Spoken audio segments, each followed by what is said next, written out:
कहानी शुरू होती है और दिखाया जाता है कि वो नकाबपोश इंसान कह रहा होता है कि लू फेंग, हम यहाँ पर कितने सालों से कैद हैं, हमने कितनी बार कहानी बदलने की कोशिश की लेकिन कहाँ कुछ नहीं हो पाया। हर बत्ती के बुझने से पहले सबका भाग्य बदलना होगा, लेकिन तुम फिर जाग जाओगी और तुम सब कुछ भूल जाओगी। फिर तुम मेरे पास आओगी और इस तरह मिलोगी जैसे कि पहली बार मिली हो। कितने मज़े की बात है। ये लोग आगे चोटी पर पहुंच जाते हैं। यहाँ पर जो बता रहे होते हैं बड़े भाई, उनको देखकर लोग कहते हैं ये तो दूसरे वो हैं, जैंग तियांग नहीं है। तभी यंगनान जो होती है वो अपने ख्यालों में खोई हुई होती है। वो हमेशा बाइगुई को ही याद कर रही होती है, तो यिंगची उसे पकड़ के खींच के वहाँ से ले आता है, कहता चलो यहाँ से चले।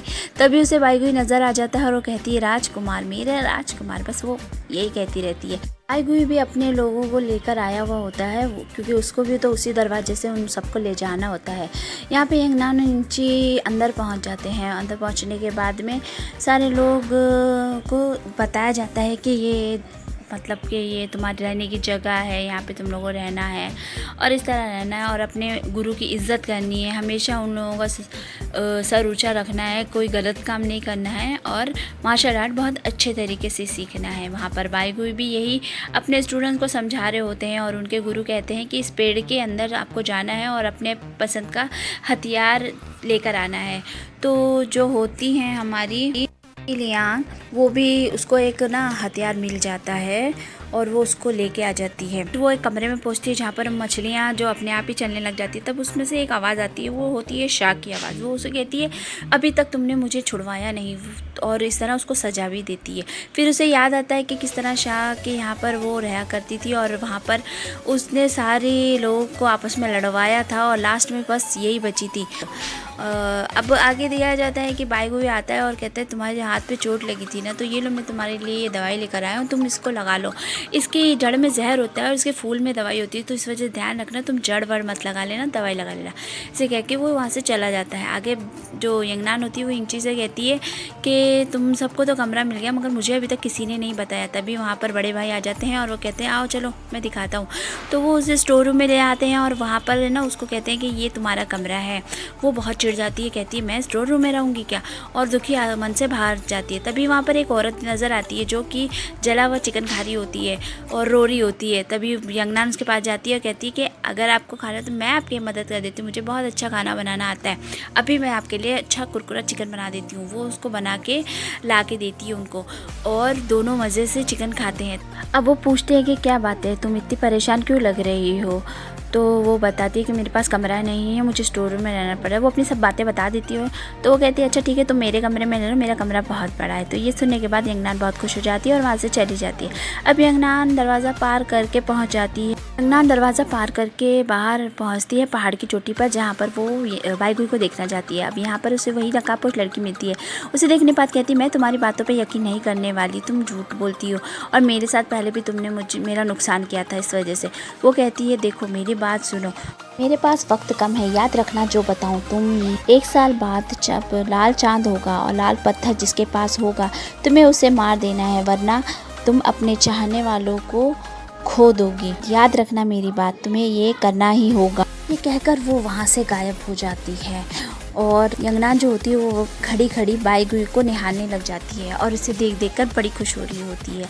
तभी वहाँ पीछे से यिंगची भी आता है। वो उसके लिए खाना लेकर आया होता है, लेकिन जब वो देखता है कि वो बाइगुई को देखने में बिजी है तो वो बेचारा कुछ नहीं कहता उसको और वहाँ से चुपचाप ही चला जाता है।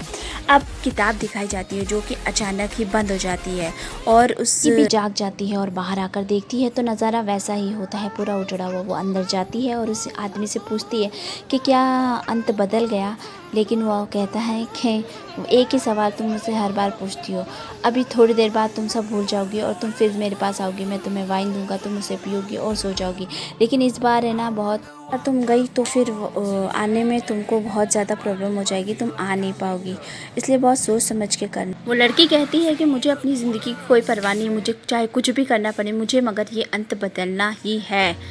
आगे दिखाते हैं कि यंगनान सपना देख रही होती है और वो आगे वो उठ जाती है और फिर सारे लोग हैं ना एक जगह जमा हो जाते हैं जहाँ पर इन लोगों को तलवार वगैरह मिलने वाली होती है। लेकिन तभी कुछ ऐसा होता है कि उसको इल्यूजन हो जाता है और सब चीज़ गायब हो जाती है वहाँ से और यंगनान अकेली ही वहाँ पर खड़ी तुम अपने सपनों में फिर से जाना चाहती हो, लेकिन तुमको पता है कि तुम अब की बार गई तो वापस नहीं आ पाओगी। वो लड़की कहती है कि चाहे कुछ भी हो जाए, मुझे तो इसका अंत बदलना ही है, इसके लिए मुझे जो करना पड़े, लेकिन दुनिया को फिर से ठीक होना ही होगा। वो कहता है कि ठीक है, जाओ और जाकर कहानी का अंत बदल दो, इस बार ज़रूर करना। वहीं से शुरू होती है जहाँ यंगनान को इल्यूजन हो रहा होता है और कोई उसको बुला रहा होता है। वो एक तलवार होती है पहाड़ के ऊपर लगी हुई। यंगनान वहाँ जाती है और उसे निकाल लेती है, लेकिन वो वहाँ से गिरने लगती है।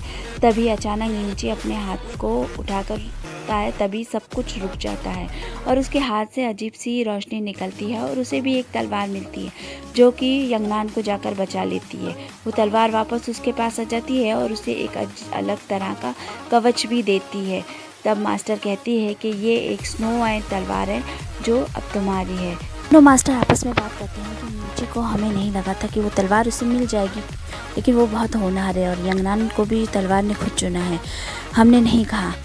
आगे शाओलान अपने बाबा से नाराज़ होता है और उनकी बेवकूफ़ी की वजह से घर छोड़कर चला जाता है। वो उन्हें बहुत कुछ कहता है। अब दूसरे दिन प्रैक्टिस के टाइम यंगनान ठीक से नहीं कर पाती है तो मास्टर उसे डांट लगाते हैं और कहते हैं कि ज़िंदगी में तलवार एक ही बार मिलती है और अगर उसने छोड़ दिया तो तुम्हें यहाँ से जाना पड़ेगा। यिंगची जो होता है यंगनान को दिलासा देता है और उसे समझाता है कि सब ठीक हो जाएगा।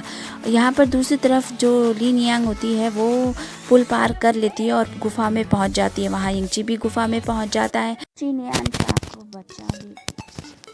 शाह को बचा लेती है और वहाँ से लेके चली जाती है। यहाँ पर यिंगची भी उस पत्थर को नष्ट करने के लिए आता है और वो कोशिश तो पूरी करता है लेकिन वो कर नहीं पाता है और वो वहाँ उस पर ही हमला हो जाता है। तब सब लोगों को पता चल जाता है तो उसे बचाकर कोई ले जाता है। वो होते हैं बड़े मास्टर। वो कहते हैं कि मुझे पता है कि तुम हाओली से हो, मैं तुम्हारे पिता को जानता हूँ, तुमको मेरी मदद करनी पड़े। मास्टर यिंगची को बताते हैं कि यंगनान के पास जो तलवार है उसी से शुरुआत होगी और तुम्हें उसे सिखाना होगा और तुम ही हो जो ये कर सकते हो। अब आगे सीन शिफ्ट होता है और दिखाते हैं कि लियान शाह को बचाकर ले आती है और वो उसे शाबाशी देती है और कहती है कि मैंने तुम्हें इसीलिए ये अंगूठी नहीं दी और मैंने तुम्हें इतना भरोसा किया, मुझे यकीन था कि तुम ऐसा ही करोगी। अब तुम ध्यान रखना कि वहाँ किसी की बातों में नहीं आना और अपना ध्यान रखना और अपने मकसद पे कायम रहना। यहाँ पे दूसरी तरफ सब हंसी मजाक कर रहे होते हैं। तभी पता चलता है कि यंगनान जो है रात से ही गायब है और वो यहाँ पर है ही नहीं। टीचर आके भी बताती हैं कि यंगनान उनको पूछने तो आई थी लेकिन उसके बाद से उसका भी कुछ पता नहीं है। अब यंगनान जो होती है वो शाओलान के पास जाती है और उसको समझाती है कि तुम्हें इस तरह घर छोड़ के नहीं आना चाहिए था, तुम्हारे बाबा परेशान होंगे। जो शाओलान होता है वो समझ तो जाता है बात को, लेकिन तभी वहाँ पर है ना कुछ गुंडे आ जाते हैं और इन दोनों को पकड़कर एक बग्गी में बिठाकर ले जाने लगते हैं और बैलेंस बिगड़ जाने की वजह से ये सारे लोग पहाड़ से नीचे गिरने लगते हैं। तभी वहाँ पर जो है चाचा शाओ आ जाते हैं और वो इन दोनों को बचा लेते हैं। तब जो शाओलान होता है वो अपने पापा से माफ़ी मांगता है और कहता है कि मुझे माफ़ कर दीजिए। वो भी अपने बेटे को माफ़ कर देते हैं और वो उसे लेकर घर चले जाते हैं।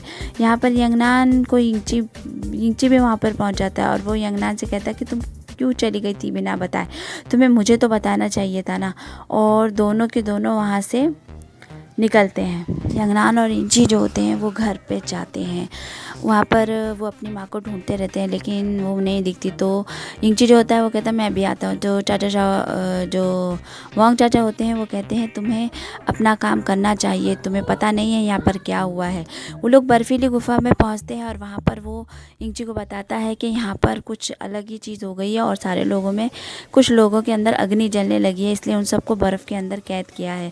यिंगची ये सब देखकर बहुत परेशान हो जाता है। वो कहता है कि वो पत्थर तो स्थिर है और वहाँ पर सब कुछ अच्छा भी है, पता नहीं क्यों ऐसा हो रहा है। तभी उसके हाथ में जो तलवार होती है वो उसके बारे में बताता है, ये जो तलवार है ये मुझे काफ़ी राहत दे रही है, अब मैं और वजह ढूंढूंगा और अपने लोगों की मदद पूरी तरह से। सीन कट होता है और अब हमें एक नई जगह दिखाई जाती है जहाँ पर एक आदमी नकाब में बैठा हुआ होता है और सारे लोग उसके पास अपना कोई ना कोई काम लेकर आते होते हैं।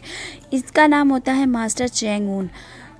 ये खोई हुई चीज़ें ढूंढ कर देने वालों में से होते हैं और इनका एक रक्षक भी होता है। तभी वहाँ पर शाह आ जाती है और वो कहती है कि उसे तियांग शू चाहिए, तो अगर वो उसकी मदद करे तो वो भी उसकी हेल्प कर देगी। वो कहता है कि उसे एक कमल का फूल चाहिए जो कि लू शिवान महल में ही है। तो वो कहती है ठीक है, मैं वो तुम्हें दे दूंगी। तो यंगनान अपनी माँ से मिलकर बहुत खुश होती है। वहीं यिंगची बहुत परेशान होता है और उसे कहता है कि आगे से तुम बिना बताए कहीं मत जाना, और अगर तुम्हें ये तलवार नहीं पसंद तो हम मास्टर से कहकर बदल देंगे। दोनों मिलकर पहुँचते हैं सेंजुई पर्वत पर। वहाँ पर जो मास्टर होते हैं वो उन लोगों से नाराज़ होते हैं और उन लोगों को कहते हैं कि बिल्कुल नहीं, ये देखो, ये तलवार ने जब तुम्हें चुना ही नहीं है तो तुम्हें यहाँ रहने का कोई हक नहीं। वो यंगनान को वहाँ से जाने के लिए कहते हैं, लेकिन दोनों वहाँ पर हाथ जोड़कर गिड़गिड़ाने लगते हैं और गिर जाते हैं पैरों में, और कहते हैं कि अपने घुटनों के बल बैठ के कहते हैं कि चाहे कुछ भी हो जाए हम यहाँ से नहीं जाएंगे, हम पूरी मेहनत करेंगे और सारी रात चाहे कितनी भी वक्त लगे हम मास्टर को मना के रहेंगे। सब लोग भी उनका साथ देते हैं, लेकिन बाद में यिंगची जो होता है वो सब लोगों को वहाँ से जाने के लिए कहता है कि नहीं, तुम लोग परेशान हो, तो बारिश होने वाली है, कहीं तुम लोगों को भी हमारी वजह से दिक्कत नहीं हो जाए, इसलिए उन लोगों को भेज देता है। और दोनों मिलकर पूरी रात वहाँ पर बैठकर मास्टर के लिए वेट करते हैं। बारिश बहुत तेज़ हो रही होती है, दोनों बहुत गीले हो जाते हैं। यंगनान तो सह ही नहीं पा रही होती है, लेकिन यिंगची उसका हाथ नहीं छोड़ता। वो उस अपने हाथों की गर्मी से उसे पूरी रात गर्म लगता है और वो इसी तरह रात बिता लेते हैं। और सुबह होने पर मास्टर वहाँ आते हैं और कहते हैं कि ठीक है, तुम लोग अपनी मेहनत से अगर ये कर पाए तो 2 दिन है तुम्हारे पास, तैयारी कर लो। अगर तलवार ने तुम्हें अपना लिया तो पक्का तुम यहाँ रह सकते हो और तुम्हें कोई नहीं निकालेगा। दोनों बहुत खुश हो जाते हैं और यिंगची जो होता है यंगनान को गोद में उठा के वहाँ से लेके चला जाता है अंदर और जाकर उसके बाल सुखाने लगता है। बाल सुखाते सुखाते वो उसको निहारना शुरू कर देता है और वो उसकी अंदर खो जाता है।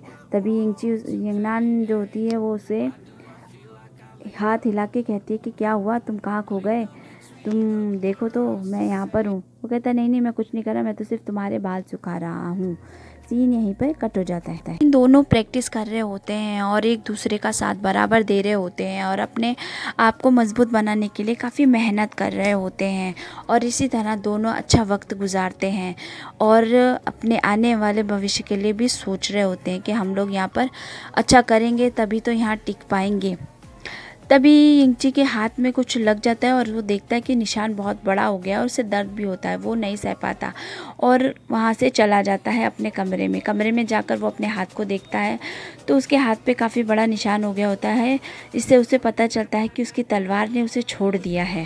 नान वहाँ आ जाती है और निशान देख के कहती है कि ये क्या, ये तो मुझसे भी बड़ा निशान है, आपकी तलवार ने आपको छोड़ दिया है, हमें ये जाकर मास्टर से बताना चाहिए, शायद कोई हमारी मदद करे। तो यिंगची कहता है नहीं है, तो हम ये नहीं कर सकते और तुम भी मुझसे वादा करो, मैं तुम्हारा बड़ा भाई हूँ, तुम्हें मेरी बात माननी पड़ेगी और तुम ये किसी को भी नहीं बोलोगी।